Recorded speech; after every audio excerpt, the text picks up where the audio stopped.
Hello दोस्तों, नमस्कार। मैं विष्णु कुमार आप सभी का अपने यूट्यूब चैनल के इस वीडियो पर हार्दिक स्वागत करता हूं। दोस्तों, मैं आप सभी को अपने इस वीडियो के माध्यम से फ्लोएम के बारे में बताने वाला हूं।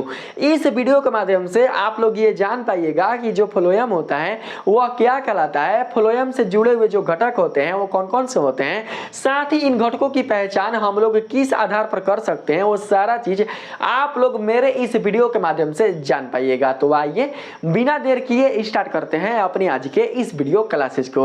जो भी बच्चे फ्लोएम को अच्छी तरीके से समझना चाहते हैं, इसके बारे में जानकारी प्राप्त करना चाहते हैं, तो आप लोग मेरे इस वीडियो को ध्यानपूर्वक देखिएगा। बिल्कुल भी दोस्तों आप लोग मेरे इस वीडियो को बीच में छोड़कर मत जाइएगा, ठीक है। तो आइए हम लोग अपने टॉपिक पर चलने का प्रयास करते हैं।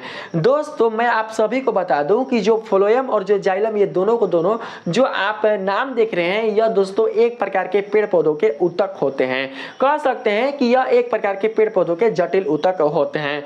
दोस्तों, अगर आपने कक्षा 9th में अच्छी तरीके से अगर पढ़ाई की होगी तो दोस्तों आपको पता होगा कि पेड़ पौधों के जो जटिल ऊतक होते हैं वो जाइलम और फ्लोएम के रूप में जाने जाते हैं।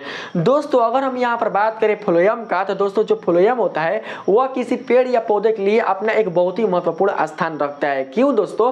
क्योंकि फ्लोएम की सहायता से ही पेड़ पौधों के सभी भागों तक भोजन का स्थानांतरण हो पाता है। अगर किसी पेड़ में फ्लोएम ना हो तो उस स्थिति में वो जो पेड़ होगा वो अपने सभी भागों तक बिल्कुल भी भोजन को स्थानांतरित नहीं कर सकता है। दोस्तों, आप तो ये जानते ही होंगे कि एक सजीव प्राणी के लिए जो पोषण है वो कितना मायने रखता है। अगर किसी सजीव प्राणी को पोषण प्राप्त ना हो तो उस अवस्था में कुछ दिनों के बाद वो जो सजीव प्राणी है वो अपने जीवन को समाप्त कर सकता है। दोस्तों, अगर हम जीवित हैं, हम बोल पा रहे हैं, हम चल पा रहे हैं, हम अपने शरीर से कोई अगर क्रिया कर पा रहे हैं, तो कहीं ना कहीं दोस्तों हम लोग पोषण के कारण ही कर पा रहे हैं। अगर हमारे पास बिल्कुल भी पोषण की प्राप्ति नहीं होती तो दोस्तों हम लोग ये सब कुछ बिल्कुल भी नहीं कर पाते, क्योंकि पोषण से ही हमें ऊर्जा की प्राप्ति होती है और ऊर्जा के कारण ही हम कार्य कर पाते हैं। तो कहीं ना कहीं दोस्तों आप लोग ये समझ पा रहे होंगे कि अगर हम कार्य कर पा रहे हैं तो इसका मतलब हमारे पास ऊर्जा है। अगर हमारे पास ऊर्जा है तो कहीं ना कहीं हमने पोषण को प्राप्त किया है। तो दोस्तों हमने पोषण को क्यों प्राप्त किया है? हमने पोषण को इसलिए प्राप्त किया है ताकि हम अपने जीवन की क्रियाओं को सुचारू रूप से बनाए रखें। ठीक उसी प्रकार से जो पेड़ पौधे होते हैं वो अपने जीवन की क्रियाओं को सुचारू रूप से बनाए रखने के लिए भोजन को प्राप्त करते हैं, अपने पोषण को प्राप्त करते हैं। लेकिन दोस्तों इनके सभी भागों तक जो भोजन होता है वो बिल्कुल भी प्राप्त नहीं हो पाता। देखिए, मैं आप सभी को समझाता हूं, सुनिएगा। देखिए दोस्तों, आप तो इतना जानते होंगे कि जो भोजन का निर्माण होता है पादप जगत के पेड़ पौधों में, वो होता है केवल और केवल पत्तियों में। ठीक है, आपको इतना पता होगा कि भोजन का जो निर्माण है वो केवल और केवल होता है पेड़ पौधों की पत्तियों में। लेकिन उस भोजन की जो आवश्यकता होती है वो होती है पेड़ पौधों के संपूर्ण भागों को, जैसे कि जड़ हो गया, तना हो गया, शाखा हो गया, ये सारे जो भी आप भाग देख रहे हैं पेड़ पौधों के, उन सभी भागों को ही भोजन की आवश्यकता होती है। ऐसा नहीं है दोस्तों कि उन सभी भागों में ही भोजन का निर्माण होता है, उन सभी भागों में ही भोजन निर्मित होता है, नहीं, ये दोस्तों गलत है। ये होता है एक कोशिकीय जीव में, जैसे कि शैवाल हो गया। शैवाल जैसे दोस्तों एक कोशिकीय जीवों में क्या होता है, एक कोशिकीय पौधों में क्या होता है दोस्तों, कि सभी भागों तक जो भोजन का निर्माण है वो दोस्तों कुछ हद तक हो पाता है। ठीक है, लेकिन जटिल बहुकोशिकीय पादप जगत में आने वाले समस्त कुल जितने सारे पेड़ पौधे होते हैं उनके पत्तियों को छोड़कर किसी भी भाग में भोजन बनाने का बिल्कुल भी समर्थ नहीं होता, जिससे कि दोस्तों वो बिल्कुल भी अपना भोजन प्राप्त नहीं कर पाते हैं। ऐसी अवस्था में जो फ्लोएम है वह दोस्तों पत्तियों से भोजन को संग्रहित करके इन सभी भागों तक भोजन को पहुंचाने का कार्य करता है। अगर दोस्तों फ्लोएम इन सभी भागों तक भोजन का स्थानांतरण ना कराए तो उस स्थिति में जो भाग होंगे वह दोस्तों मर सकते हैं, क्योंकि बिना पोषण के कोई भी सजीव प्राणी जीवित नहीं रह सकता। चाहे हम हो, चाहे आप हो, चाहे एक छोटा जीव हो, चाहे वो विशाल का जीव हो, सभी को जीने के लिए पोषण की आवश्यकता होती है और पोषण से ही सभी सजीव प्राणी अपने ऊर्जा को प्राप्त करते हैं। तो दोस्तों आप ये जान पाए कि जो फ्लोएम है वो किसी पादप जगत के लिए अपना कितना महत्वपूर्ण स्थान रखता है। ठीक है, तो दोस्तों थोड़ा सा हम लोग बात करते हैं फ्लोएम पर। ठीक है, देखिए इसमें बताया जा रहा है यह संवहन मंडल का दूसरा जटिल ऊतक है जो खाद्य पदार्थों का परिवहन पत्तियों से पौधों के सभी अंगों में करता है। दोस्तों मैंने आप लोगों को ये तो बता चुका है कि जो फ्लोएम होता है वह एक प्रकार का जटिल ऊतक होता है, क्योंकि इसकी जो संरचना होती है वो दोस्तों उलझी हुई रहती है। अभी तक जो वैज्ञानिक है वो बिल्कुल सुस्पष्ट रूप से इसके संरचना को समझ नहीं पाए हैं, इसलिए इस ऊतक को जटिल ऊतक का नाम दिया गया है। दोस्तों अगर हम बात करें यहाँ पर संवहन मंडल का, तो मैं आप सभी को बता दूं कि संवहन मंडल उसी को कहा जाता है जिसमें संवहन करने वाले पदार्थ उपस्थित होते हैं। दोस्तों आप जानते हैं कि पेड़ पौधों में संवहन की जो क्रिया होती है वो होती है जाइलम और फ्लोएम ऊतक के कारण ही। जब दोस्तों जाइलम और फ्लोएम दोनों एक साथ उपस्थित होते हैं तो इनका जो समूह है यही संवहन मंडल के रूप में जाना जाता है। तो दोस्तों आप लोग बिल्कुल भी ये भूल मत कीजिएगा कि आखिर जो संवहन मंडल है वो क्या कहलाता है। संवहन मंडल किसे कहते हैं? संवहन मंडल उसे कहा जाता है जिसमें संवहन करने वाले पदार्थ उपस्थित रहते हैं। पेड़ पौधों में संवहन करने वाले जो पदार्थ है वो दोस्तों जाइलम और फ्लोएम के रूप में जाने जाते हैं और जाइलम और फ्लोएम ये दोनों दोस्तों एक दूसरे के साथ मिलकर संवहन मंडल का निर्माण करते हैं। आगे है जो खाद्य पदार्थों का परिवहन पत्तियों से पौधों के सभी अंगों में करता है। तो मैंने दोस्तों ये तो आप लोगों को बता ही दिया कि पेड़ पौधों के सभी भागों तक भोजन का जो स्थानांतरण है उसे कराने वाला होता है फ्लोएम। फ्लोएम की सहायता से ही पेड़ पौधों के कोने कोने तक भोजन का स्थानांतरण होता है जिसे भोजन की आवश्यकता होती है। ठीक है, यानी पेड़ पौधों के जिस भाग को भोजन की आवश्यकता होती है उस भाग तक जो भोजन है वो फ्लोएम की सहायता से स्थानांतरित होता है। आगे है जाइलम की तरह फ्लोएम भी पौधों के सभी भागों में पाए जाते हैं। दोस्तों मैंने आप लोगों को पिछली वीडियो के माध्यम से ये बता रखा था कि जो जाइलम होता है वो पेड़ पौधों के मूल रोम से लेकर मतलब जड़ से लेकर वह शीर्ष तक फैला हुआ रहता है, उसके पूरे टहनियों तक फैला हुआ रहता है, उसके पूरे पत्तियों तक फैला हुआ रहता है, क्योंकि जल की जो आवश्यकता होती है वह पेड़ पौधों के सभी भागों को ही होती है, चाहे वो जड़ हो, चाहे वो तना हो, चाहे वो पत्ती हो, चाहे वो शाखा हो, सभी भागों को ही जल की आवश्यकता होती है। इसलिए पेड़ के सभी भागों तक ही जो जाइलम ऊतक होते हैं वो फैले हुए रहते हैं अपनी पतली पतली या मोटी मोटी नलिकाओं के रूप में, जिससे कि जल का संवहन हो सके। ठीक उसी प्रकार से दोस्तों मैंने आप लोगों को अभी बताया कि पेड़ पौधों के सभी भागों को ही भोजन की आवश्यकता होती है, इसलिए भोजन का स्थानांतरण कराने के लिए जो फ्लोएम ऊतक होते हैं वह पेड़ पौधों के सभी भागों तक फैले हुए रहते हैं, उसके कोने कोने तक फैले हुए रहते हैं, जिससे कि भोजन की प्राप्ति पेड़ पौधों के कोने कोने तक हो सके। ठीक है, आगे बाबू समझना इसमें फ्लोएम एक लंबी नली होती है। मैंने बताया ना फ्लोएम क्या होती है बाबू? फ्लोएम जो होती है एक लंबी बेलनाकार नली होती है और इस नली की सहायता से ही जो भोजन है वो स्थानांतरित हो पाता है, मतलब एक स्थान से दूसरे स्थान तक जा पाता है। आगे बाबू कई जीवित कोशिकाएं अंतिम सिरों पर एक दूसरे से जुड़कर इनका निर्माण करती है। अब बात आता है यहाँ पर जीवित कोशिकाओं का। जीवित कोशिकाएं किसे कहते हैं? तो बाबू फ्लोएम की जो चालनी नलिकाएं होती हैं उन्हें ही जीवित कोशिका कहा जाता है, क्योंकि दोस्तों ये जो कोशिकाएं होती हैं वो बिल्कुल भी मृत नहीं होती है, जीवित होती है, इसीलिए कहा जाता है जीवित कोशिकाएं। किनको? तो फ्लोएम की चालनी नलिकाओं को। आप लोग देखिए, आप लोग यहाँ पर दोस्तों देखिएगा फ्लोएम के घटक में, अगर हम बात करें फ्लोएम के घटक का तो दोस्तों जिस प्रकार से जाइलम के 4 घटक होते थे ठीक उसी प्रकार से फ्लोएम के भी 4 घटक होते हैं। कौन कौन आप लोग समझना।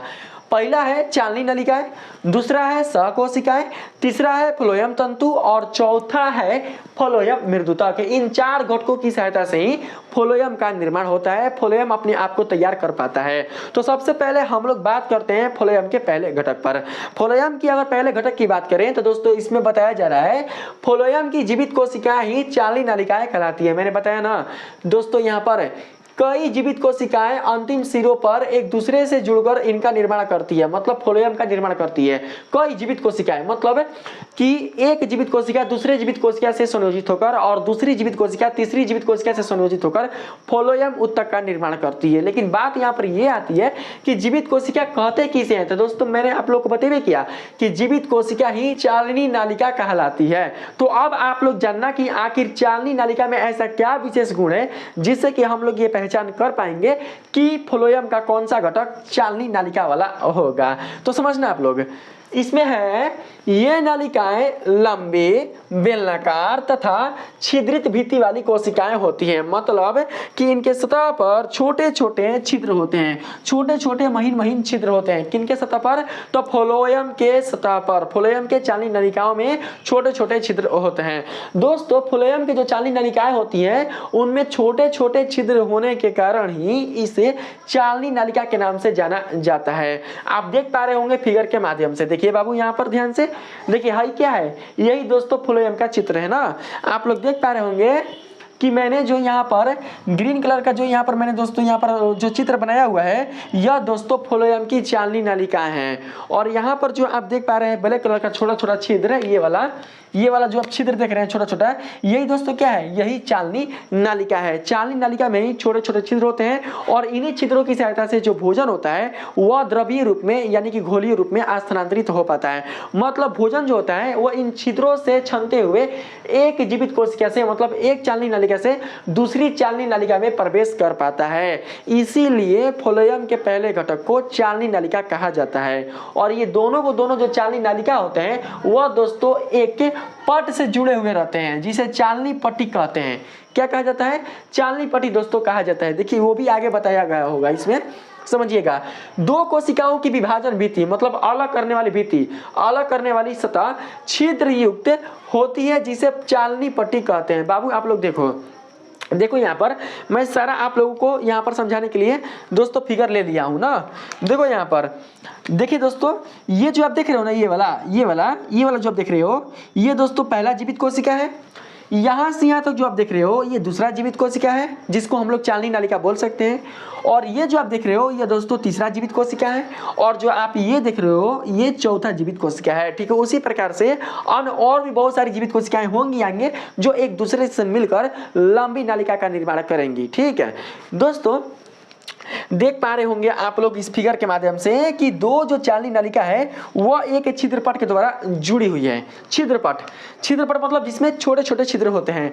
हाई है पट बाबू, हाई है पट, हाई वाला जो हाई देख रहे हो ना, ये जो आप देख रहे हो ये वाला यही क्या है, यही बाबू छिद्रपट है। और इसी में ही दोस्तों छोटे छोटे छिद्र हैं और इसी को कहा जाता है चालनी पट। और इसी चालनी पट की सहायता से पहली चालनी नालिका का जो जीव द्रव्य होता है वह दूसरी चालनी नालिका के जीव द्रव्य से संबंधित रहता है। कहने का मतलब ये हुआ कि दो क्रमानुसार नालिकाओं का जो जीव द्रव्य होते हैं वह चालनी पट के कारण ही एक दूसरे से जुड़े हुए रहते हैं, एक दूसरे से संयोजित रहते हैं। ठीक है, तो दोस्तों आप लोग देख पा रहे होंगे कि फ्लोएम की दो जो चालनी नलिकाएं होती हैं वह एक छिद्रपट द्वारा संयोजित रहती हैं और इसी छिद्रपट को कहा जाता है चालनी पट्टी। क्या कहा जाता है बाबू, चालनी पट्टी कहा जाता है। और ये जो पट्टी है वो आपको यहाँ पर देखने को मिल रही होगी। जो आप यहाँ पर देख रहे हैं ना बाबू, यहाँ पर जो आप रेड कलर का देख रहे हैं ये वाला यही क्या है, यही बाबू चालनी पट्टी है। और इसमें क्या है बाबू, इसमें छोटे छोटे छिद्र हैं। इस पट्टी में क्या है, छोटे छोटे छिद्र हैं। अगर हम बात करें यहाँ पर दूसरी चालनी नालिका का, देखिए ये क्या है, ये दूसरा चालनी नालिका है। इसमें छोटे छोटे महीन छिद्र हैं। ये क्या है बाबू, छोटे छोटे महीन छिद्र। इसी से होकर भोजन का स्थानांतरण होता है। और ये जो चालनी नालिका है वो दोस्तों जुड़ा हुआ है किससे, यह दोस्तों जुड़ा हुआ है तीसरी चालनी नालिका से। और ये दोनों कहाँ से संयुक्त है बाबू, तो ये दोनों को दोनों इस चालनी पट से संयुक्त हैं। तो दोस्तों आप लोग हमेशा समझ के रखना कि फ्लोएम की दो चालनी जो नालिकाएं होती हैं वो एक दूसरे से चालनी पट की सहायता से जुड़ी हुई रहती है। यानी दो चालनी नलिकाओं के बीच का जो पट होता है, जो पट्टी होती है, उसी को ही चालनी पट्टी के नाम से जाना जाता है। ठीक है, ये चीज मैंने आप लोगों को बताया। इन छिद्रों के द्वारा ही एक चालनी नालिका का जीव द्रव्य दूसरी चालनी नालिका के जीव द्रव्य से संबंधित रहता है। अब देखिए जीव द्रव्य क्या है, तो बाबू जीव द्रव्य उसे कहा जाता है जिसमें जीवन होता है, जो जीवित होता है। जब बाबू ये कोशिकाएं जीवित होती हैं, फ्लोएम की जब कोशिकाएं जीवित होती हैं तो कहीं ना कहीं इनमें जीव द्रव्य होगा। जब जीव द्रव्य होगा तो कहीं ना कहीं इसमें जीवन होगा। ये जो कोशिकाएं होंगी वो बिल्कुल भी मृत नहीं होंगी। आप लोग याद रखिएगा, पादप जगत की जो कोशिकाएं जीवित होंगी वह बिल्कुल भी लिग्निन का निर्माण नहीं करेंगी। लिग्निन का निर्माण तभी हो सकता है जब वो कोशिकाएं मृत होंगी। दोस्तों ये कोशिकाएं बिल्कुल भी मृत नहीं है, इसलिए इनसे बिल्कुल भी लिग्निन नहीं निर्मित हो सकता है। ठीक है, जैसा कि जाइलम में होता था, ये मैंने आप लोगों को बताया था।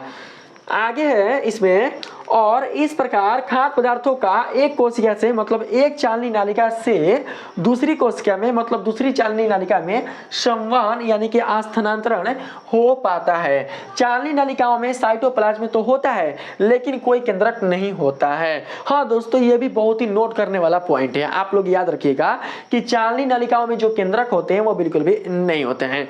दोस्तों बहुत सारे बच्चों के मन में ये क्वेश्चन आएगा कि सर आपने अभी बताया कि जो फ्लोएम की चालनी नालिका नलिकाएं होती हैं वो एक प्रकार की जीवित कोशिकाएं होती हैं। और अभी आप बता रहे हैं कि चालनी नलिकाओं में कोई भी केंद्रक नहीं होता, तो फिर ये जीवित कोशिकाएं कैसे हो सकती हैं, फिर इसमें जीव द्रव्य कैसे उत्पन्न हो सकता है, जीव द्रव्य का निर्माण कैसे हो सकता है।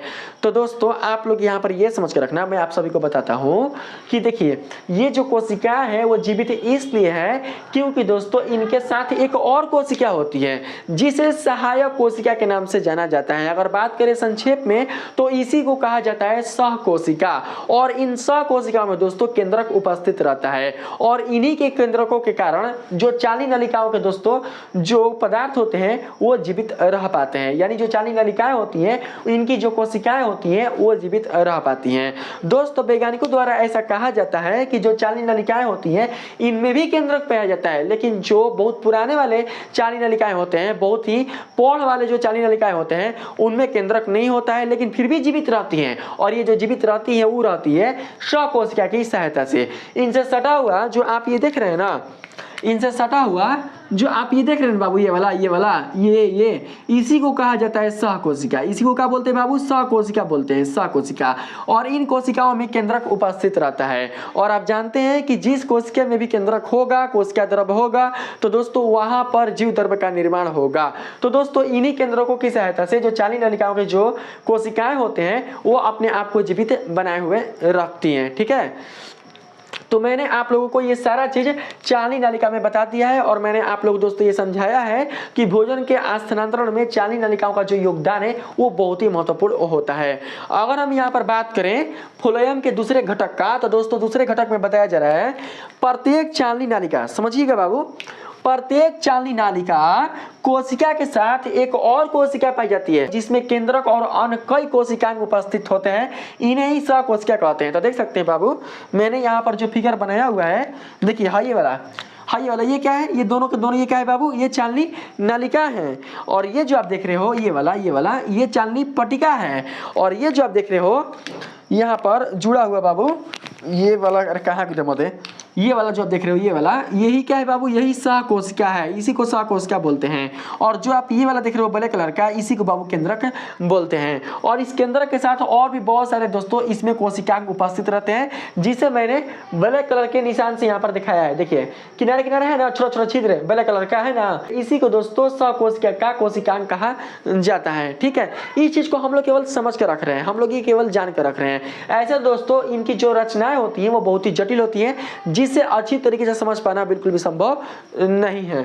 ठीक है, आगे है बाबू, इसमें बताया जा रहा है, आप लोग समझना, यह चालनी नलिका के पार्श्व भाग में स्थित होते हैं। पार्श्व मतलब बगल में, यानी उसके पीछे, उसके बगल में उपस्थित होते हैं। तो देख सकते हैं हाँ ये है चालनी नलिका और इसी के बगल में क्या है, इसी के बगल में सहकोशिकाएं उपस्थित हैं। तो दोस्तों आप लोगों को बिल्कुल भी ये रटना नहीं है, बिल्कुल भी आप लोगों को याद करना नहीं है। मैं आप सभी को इतनी अच्छी तरीके से ये समझा दे रहा हूं ताकि आप लोग दोस्तों इसे कभी भी भूल नहीं पाए। सबसे पहला जो बात बिल्कुल भी भूल नहीं पाए, सबसे पहली जो बात है वो तो ये है कि चालनी जो नलिकाएं होती हैं वो छिद्र युक्त नलिकाएं होती है, उनमें छोटे छोटे छिद्र होते हैं। इन छिद्रों की सहायता से ही भोजन का जो स्थानांतरण है वो एक चालनी नलिका से दूसरी चालनी नलिका में हो पाता है। और एक चालनी नलिका का जो जीव द्रव्य है वो दूसरी चालनी नलिका के जीव द्रव्य के साथ चालनी पट्टी की सहायता से संबंधित रहता है। चालनी पट्टी की सहायता से ही दो चालनी नलिकाएं एक दूसरे से संयोजित रहती है। ये सारा चीज मैं आप लोग को अभी बता रहा हूं, आप लोग बिल्कुल भी इसे मिस नहीं कीजिएगा। ठीक है, बहुत सारे दोस्तों ऐसे टीचर्स होंगे या हो सकते हैं आपके लाइफ में दोस्तों ऐसे लोग मिलेंगे जहां पर अगर आप चालनी नलिकाओं की बात रखते हैं तो दोस्तों वो क्वेश्चन कर सकते हैं कि आखिर जो चालनी नलिकाओं के छिद्र होते हैं छोटे छोटे वो क्यों होते हैं। तो दोस्तों मैं आप सभी को बता दूं कि चालनी नलिकाओं के जो छोटे छोटे छिद्र होते हैं वो इसलिए होते हैं ताकि भोजन का जो स्थानांतरण है वो बिल्कुल भी रुक ना सके, या फिर भोजन का जो स्थानांतरण है वो किसी अन्य दिशा में ना हो सके।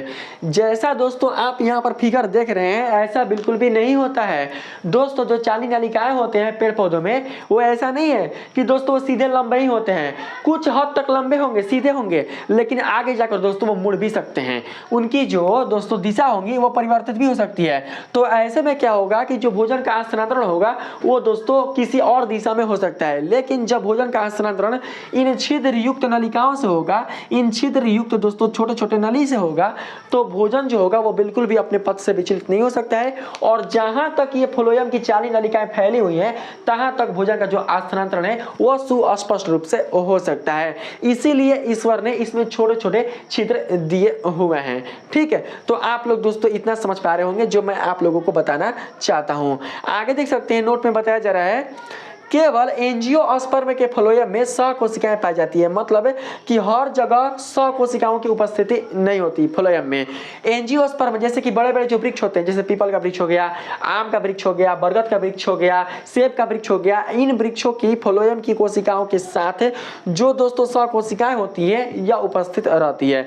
यानी कि ये जो वृक्ष होते हैं वो एंजियोस्पर्म के अंतर्गत ही आते हैं। जब ये वृक्ष एंजियोस्पर्म के अंतर्गत आते हैं तो दोस्तों उनके 40 नलिकाओं के साथ ये 100 कोशिकाएं पाए जाएंगी। ठीक है, तो दो गो घटक आपका खत्म हुआ। पहला घटक था 40 नलिकाएं और दूसरा घटक था 100 कोशिकाएं। बात करते हैं यहाँ पर हम लोग तीसरे नंबर में। इसमें बाबू बताया जा रहा है फ्लोएम तंतु। फ्लोएम तंतु क्या होता है भाई? तो जो फ्लोएम तंतु होता है बाबू, यह एक प्रकार का लंबा दृढ़ ऑस्क्लेरेनकाइमेज कोशिकाओं का बना हुआ होता है। यह फ्लोएम ऊतक को यांत्रिक सहारा प्रदान करता है। मतलब भोजन के स्थानांतरण में जो फ्लोएम तंतु है यह भी दोस्तों अपना एक महत्वपूर्ण योगदान देता है। फ्लोएम तंतु की सहायता से जो फ्लोएम है वो दोस्तों अपने आप को सीधा बनाए रखता है। और जब फ्लोएम तंतु की सहायता से फ्लोएम को सुरक्षा प्राप्त होती है तो दोस्तों ये फ्लोएम पेड़ पौधों की सुरक्षा करता है, जिससे कि जो पेड़ पौधे होते हैं वो अपने आप को स्थिर बनाए हुए रखते हैं। ठीक है, अगर हम बात करें यहाँ पर लास्ट घटक का, तो दोस्तों लास्ट घटक में बताया जा रहा है फ्लोएम मृदुतक। यानी कि दोस्तों इन्हें अंग्रेजी में कहा जाता है फ्लोएम पैरेन्काइमा। इसके परिभाषा में है ये जीवित, लंबी एवं केंद्रयुक्त कोशिका है। क्यों है? क्योंकि दोस्तों फ्लोएम मृदुतक की कोशिका के कोशिका द्रव्य में केंद्रक उपस्थित रहता है, इसलिए जो फ्लोएम मृदुतक की कोशिकाएं होती हैं वह जीवित होती हैं। आगे है जो 100 कोशिकाओं के निकट स्थित रहता है। तो सबसे पहले देखो 100 कोशिका कहाँ पर है? तो बाबू जो 100 कोशिका है वो यहाँ पर है। हाइए ना 100 कोशिका, देखो हाइए ना है 100 कोशिका। इसी को क्या बोलते हैं? इसी को बोलते हैं 100 कोशिका। तो इसी के निकट क्या है बाबू? इसी के निकट फ्लोएम मृदुतक उपस्थित है। तो कौन? तो ये वाला, देखो ये वाला जो बाबू आप ये देख रहे हैं ना, ये वाला, ये वाला, ये वाला, ये वाला, इसी को कहते हैं क्या? फ्लोएम मृदुतक। यही बाबू फ्लोएम मृदुतक है। और इसमें जो आप हरा हरा जो आप निशान देख रहे हैं यही दोस्तों केंद्रक है। और इसी केंद्रक की सहायता से आपको पता चल पा रहा है कि ये जो कोशिकाएं होंगी फ्लोएम मृदुतक वाली वह जीवित होंगी। तो ये सारा चीज मैंने आप लोगों को बता दिया। ये जो आप देख पा रहे होंगे यहाँ पर ब्लैक कलर का जो मैंने यहाँ पर बनाया हुआ है, ये वाला बाबू, ये वाला ब्लैक कलर का, यही क्या है? यही बाबू है फ्लोएम तंतु, यानी कि फ्लोएम फाइबर है ना। यहाँ पर फ्लोएम तंतु यही है, फ्लोएम तंतु। इसी की सहायता से फ्लोएम को यांत्रिक सुरक्षा प्राप्त होती है। ठीक है, तो मैंने यहाँ पर लिखा हुआ है दोस्तों, कहीं पर लिखा होगा, देखिए यहाँ पर फ्लोएम तंतु जो कि इस प्रकार का होता है। देखिए मैंने अलग से बाबू फिगर भी ले लिया है ताकि आप लोग अच्छे से समझ पाएं। ये जो आप फिगर देख रहे हैं ना, ये वाला जो आप फिगर देख रहे हैं यही क्या है बाबू? यही फ्लोएम तंतु है। ठीक है, और ये जो मैंने यहाँ पर फिगर बनाया हुआ है बाबू, इससे ये पता चल पा रहा है आप लोगों को कि जो फ्लोएम का स्वरूप होता है वो इसी तरीके से बेलनाकार होता है, जिसमें दो चालनी नलिकाएं एक दूसरे से चालनी पट की सहायता से जुड़ी हुई रहती हैं। यहाँ पर बाबू जो आप देख पा रहे होंगे रेड कलर का और हरा कलर का जो आप यहाँ पर देख पा रहे होंगे, छोटे छोटे जो आप यहाँ पर निशान देख पा रहे होंगे, यही दोस्तों क्या है? यही भोजन के कण हैं। लिखा हुआ है खाद्य पदार्थों के जलीय घोल का कण।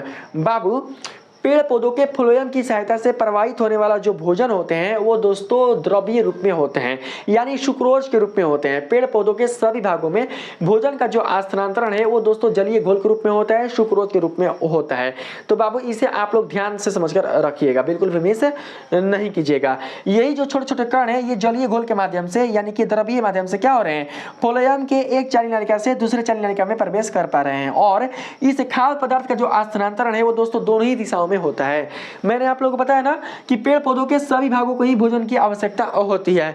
दोस्तों पत्ती से आने वाला जो भोजन है अगर वो ऊपर जाएगा, ऊपर के तनों में, ऊपर के टहनियों में अगर जाएगा तो दोस्तों वो नीचे भी जाएगा। नीचे इसलिए जाएगा क्योंकि जड़ों को भी, शाखाओं को भी भोजन की आवश्यकता होती है, इसलिए जो भोजन है वो इन तक भी पहुंचेगा। इसलिए ये सभी के सभी जो भाग होंगे पेड़ पौधों के वो अपने आप को जीवित रख पाते हैं। ठीक है, तो मैंने आप लोगों को ये सारा चीज बता दिया। ये तो बता भी किया था कि चालनी नलिकाओं के कोशिका भित्ति ग्रंथि में सेलुलोज होता है, सेलुलोज तो दोस्तों जाइलम में भी होता है, लेकिन दोस्तों उसमें लिग्निन होता है। लेकिन जो फ्लोएम की चाली नलिकाएं होती हैं, जो फ्लोएम की कोशिका भित्ति होती है, उसमें बिल्कुल भी लिग्निन नहीं होता, क्योंकि ये जीवित कोशिकाएं होती हैं। और जो जाइलम था उनकी कोशिकाएं मृत होती थी, इसलिए दोस्तों उस पर लिग्निन पाया जाता था, उनके कोशिका भित्ति पर लिग्निन का जमा होता था, लेकिन इसके कोशिका भित्ति पर बिल्कुल भी लिग्निन का जमा नहीं होगा। और ये मैंने आप लोगों को बता ही दिया कि पादपों में सुक्रोज के रूप में खाद्य पदार्थों का स्थानांतरण होता है। तो दोस्तों आप लोगों ने इस वीडियो के माध्यम से ये जान पाया कि फ्लोएम क्या कहलाता है, फ्लोएम के कौन कौन से घटक होते हैं और इन घटकों की पहचान हम लोग किस तरीके से कर सकते हैं। ऐसे तो दोस्तों ये बहुत ही भारी होता है, मतलब बहुत ही फास्ट होता है, बच्चे को समझ में नहीं आता, लेकिन मैं आप लोगों को जिस तरीके से बताया हूं मुझे उम्मीद है कि आप लोगों को समझ में आ गई होगी। दोस्तों अगर आप लोगों ने परिवहन वाले चैप्टर में जाइलम और फ्लोएम को अच्छे से समझ लिया होगा, अगर दोस्तों आप लोगों को मेरा ये वीडियो पसंद आया है, आप लोगों ने मेरे इस वीडियो के माध्यम से जाइलम और फ्लोएम को अच्छी तरीके से समझ पाया है, तो प्लीज दोस्तों आप लोग मेरे इस वीडियो को लाइक कीजिएगा, सब्सक्राइब कीजिएगा और पसंद आए तो अपने दोस्तों में भी शेयर कीजिएगा। मिलते हैं फिर से एक नए वीडियो के साथ, तब तक के लिए धन्यवाद।